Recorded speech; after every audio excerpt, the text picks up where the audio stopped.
You are now watching The Lone Blown. Blown!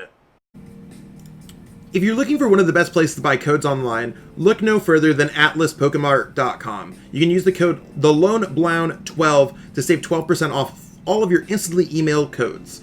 They got a lot of great codes on this website, such as Darkness Ablaze, Rebel Clash, so if you're looking for anything to complete any of your collections, head over here, and the codes are great price as well. Thanks!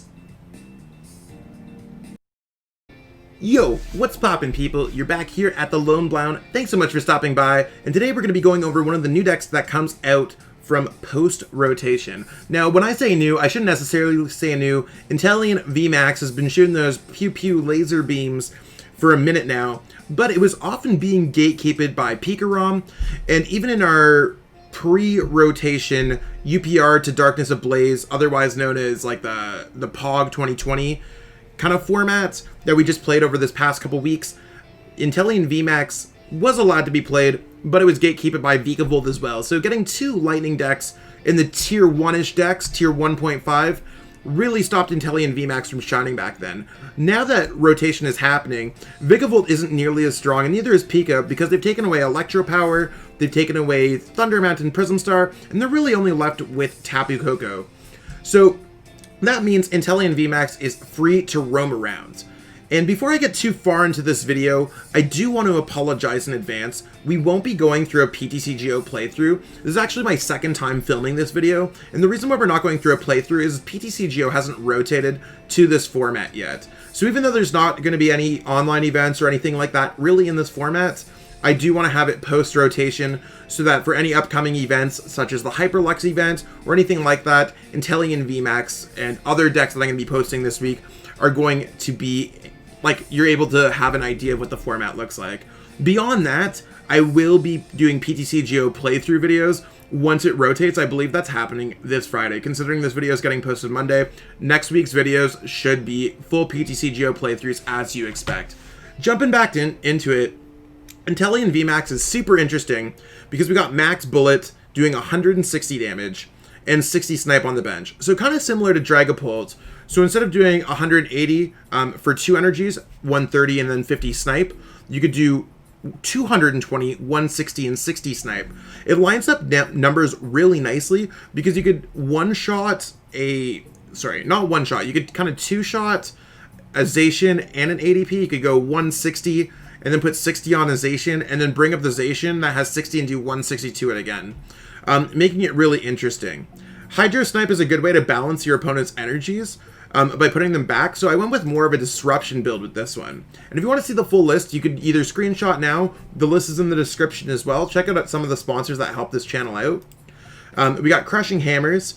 Flip a coin. If heads, discard energy to one of your opponent's Pokemon. So using that in combination with Hydro Snipe means we can absolutely brutalize our opponent's energies. Now in this particular format, ADP relies on almost normal acceleration. I mean, Turbo Patch Energy Switch does exist, but we can kind of stop them from accelerating so quickly. Same thing with Eternatus. They don't necessarily have a great way to accelerate energy into play. So we can Hydro Snipe our opponent out of games. Mixing that up with Team Yell Grunt and Wondrous Lab to make their attacks cost a little bit more, or lift up another energy, we can often rip a lot of our opponent's energies while we get set up.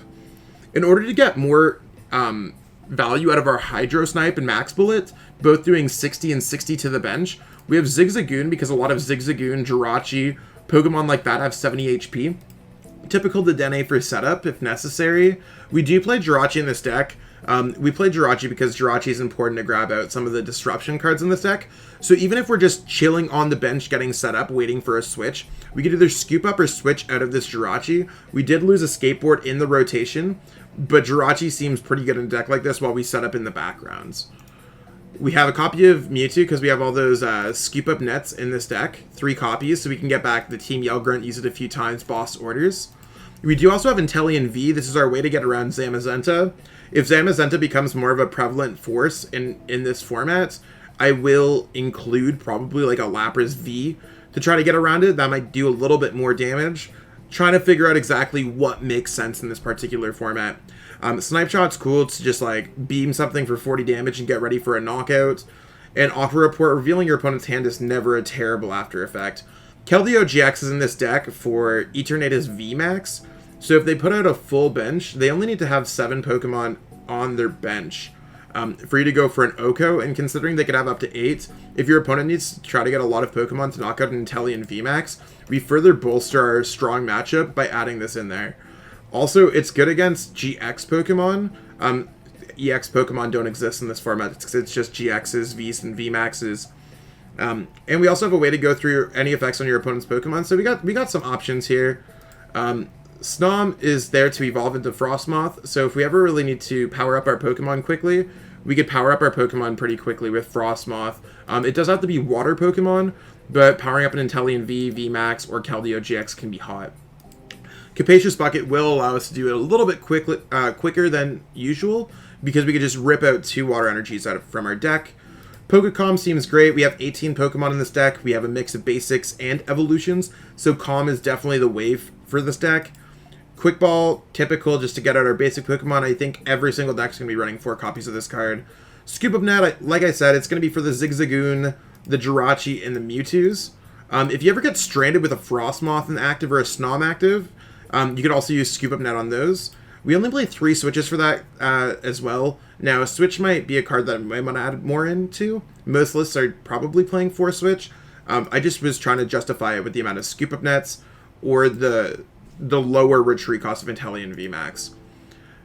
We also have Wondrous Lab. So like I said, even though our attack's going to cost a little bit more, it's not going to cost too much where Hydro Snipe isn't going to be possible to use it. So turn 1 we attach to an Inteleon V. Turn 2 we go Wondrous Lab and attach our second energy, so we can use Hydro Snipe.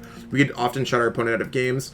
Got a couple copies of Boss's Orders, so we can manipulate the board state with the Sniping Max bullets, or we could Hydro Snipe energies away off the correct Pokemon, maybe even in the case of Eternatus.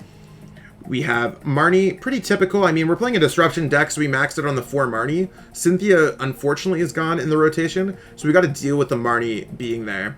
Professor's Research, again, just seems like the best supporter card is the 4 Marnie for Research. We got Team Grunt to double up on those energies, and then we have enough water energies. We have 10 copies there to make this deck work. Now, some cards that I wouldn't mind adding into this deck would be like Ordinary Rod, or maybe there's some other water tech Pokemon. Like I already mentioned, Lapras is one of them. So I think this is a deck that's going to grow in our formats, and I will be covering this again as well once we start getting PTCGO that we're able to do the correct format on. In the last video that I filmed, I was facing PikaRoms, Spiritombs with the rainbow energies, and just things that you generally wouldn't face against. So in the video, the results were very screwed up in a way where it's Inteleon VMAX is much better post-rotation than pre-rotation. So we're in a weird kind of week when it comes to PTCGO, but I do want to provide you some helpful content, whether you're playing in the Hyperlux, any online tournaments, or if you're just really looking forward to post-rotation. So the first real post-rotation on PTCGO on this channel. And like I said, going forward, we're going to do PTCGO playthroughs. And if you like this content, or if you like my other content, be sure to check out the videos at the end and subscribe to this channel for more stuff. Just try to give you my honest content. This is my honest deck list for Inteleon VMAX. So I'm just trying to give out the best content out there. So really appreciate y'all watching up until this point. Be sure to subscribe, like, check out the description, all of that jazz. With that being said, I do have to head off, but we will catch up with you another time. Be sure to check out the channel in its entirety. I'm sure there's got to be some great content that you'd love to see on there. That being said, have yourself a great one. Peace out. Use code TheLoneBlown to save when you're registering for Hyperlux events. It will save you on your registration, and there's some large prizes. Be sure to check it out. Really hope that you enjoyed watching that video. I totally enjoyed making it. If you enjoyed it, be sure to like the video, share the video with everyone that you know, and subscribe to the channel as well. Totally appreciate all the support. We got a lot of cool things happening on the channel, so stay tuned for more. Be sure to check out the social links in the description. Thanks, and have yourself a great one.